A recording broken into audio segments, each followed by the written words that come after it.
Comme tous les 4 ans, le monde entier a les yeux rivés pendant plusieurs semaines sur un événement sportif, les Jeux Olympiques.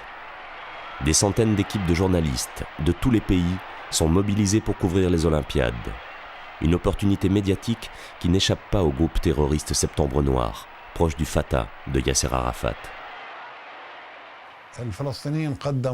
Les Palestiniens avaient fait connaître leur souhait d'y participer. Seulement, les organisateurs de cette manifestation sportive n'ont même pas daigné leur donner une réponse affirmative ou négative. Donc, Abou Mohamed a dit, et c'était aussi mon avis, qu'il fallait quand même y participer et mener une opération.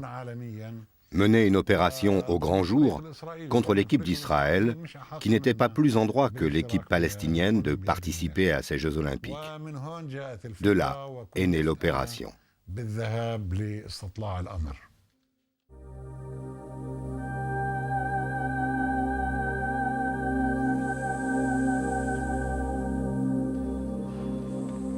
Abou Daoud est le dernier responsable de Septembre Noir, directement impliqué dans l'attentat de Munich, à être encore en vie. Indésirable dans la plupart des pays du Moyen-Orient, recherché par l'Allemagne, Abou Daoud nous fixe rendez-vous à Dubaï.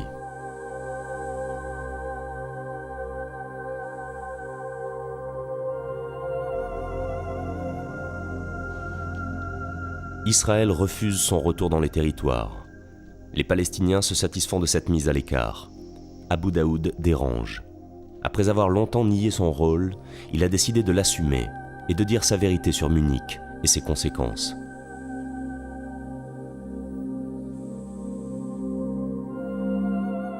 Cette compétition a des relents de guerre froide.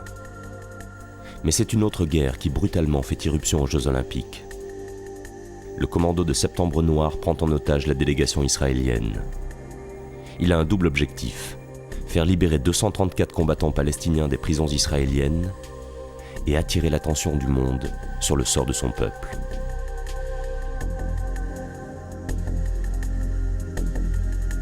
Le Premier ministre israélien Golda Meir refuse de céder aux exigences des Fédayines.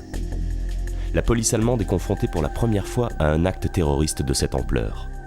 Elle refuse pourtant l'aide du Mossad proposée par Israël et donne l'assaut. Le 5 septembre 1972, les Jeux Olympiques de Munich entrent dans l'histoire. Le coup d'éclat de Septembre Noir finit en bain de sang. 11 morts parmi les Israéliens, un policier allemand tué et 5 fédayines abattus.